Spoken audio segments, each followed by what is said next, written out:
Well, it's a national organization that collects gently used skates and equipment for children in need. Skate to Great officially hit the ice in 2012 and since then has become one of the largest skating-related charities in Canada, donating more than 40,000 skates a year. And joining us this morning is the founder, Kosiner. Good morning. Good morning. Thanks for joining us. Thank you for having me. What a great program. I can only imagine, how this benefits so many families. But let's talk about like hockey in this country. It is like a religion. So what would the demand be for hockey skates? Well, funny enough, I co-founded it in 2012, and the concept was that we want to create the team of best charities, schools, and community programs that all could use skates to help deserving kids and at-risk youth across Canada, and tie in with some good corporate supporters and people like viewers at home today that have extra skates in their basement.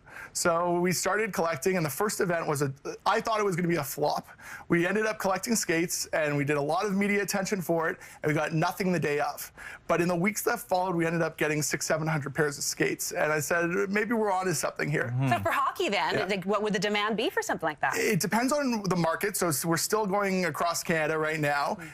People are learning that we exist, but in places like Vancouver and Toronto, the demand is huge. There's lots of different programs that need them, and kids grow. So that's a huge problem, and we want to make sure that we have the skates to keep up with that. Yeah, skates are about a couple $100s each. The collection drive starts tonight. So tell us about that. You'll be at Rogers Arena prior to the Stars on Ice show, and you're encouraging people to bring gently used skates. Gently used skates, sticks, and helmets. So we got to send kids on the ice with helmets as well. And we're collecting them outside of Rogers Arena before Stars. And then our drive goes all the way through to May 31st. So if you can't make it today, we've got different donation locations on our website, including the FedEx by the airport that's collecting all the way through. So people can visit skatetogreat.org. When you say gently used, what do you mean by that? Because I mean, if they could be scuffed, is that okay? Can the laces be broken? What do you suggest? So we like to be able to either put new laces on, be able to clean them, and be able to sharpen them, and be able to get them onto kids' feet.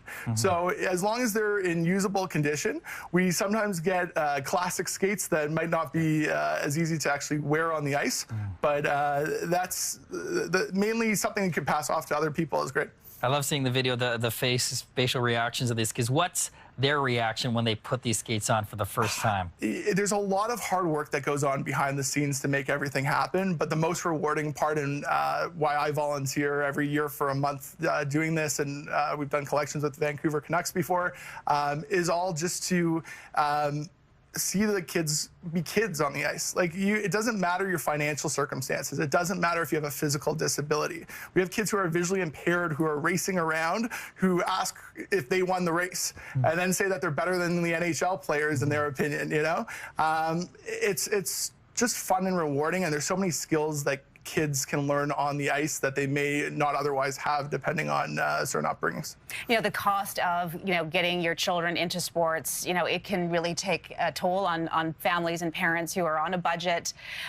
Kurt Browning was just on our show half an hour ago talking about how the cost associated and how parents and families have to make real sacrifices to get their kids into sports, and skating and hockey is definitely one of them. So for children to receive a pair of secondhand skates, and what does even that gesture mean to families? Well, to them, it's their first pair of skates, so they don't look at it necessarily as secondhand. To them, it's just a pair of skates, and it gets them on the ice with their friends. And I know, like, us doing what we do on a daily basis, if you knew that you were going to fail at your job and fall on the ice, the equivalent of failing, and you'd get back up again, like that skill of being able to just get back up and knowing you're going to fall, that alone can make a huge difference in a kid's life. So the teamwork, for the families to see kids getting to go skating, just the fun that they get to have, it's clearly apparent. It's so Canadian, I think, in my opinion, and we want it to be a right and not a privilege for kids in Canada. Wonderful work you do. Thank you. Reminder, the drive starts tonight at Rogers Arena and goes right through to the end of the month.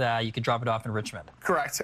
Yeah, and you can also go right before the shows with Stars, and we love those people that just like show up for 1 second, put on their blinkers, run out and drop them off, and then run back as well. So we'd love to see you tonight. So they don't have to be going to the show. They can still make a donation. Exactly, right before. Good stuff. Great stuff. Thank you. Thanks, Evan.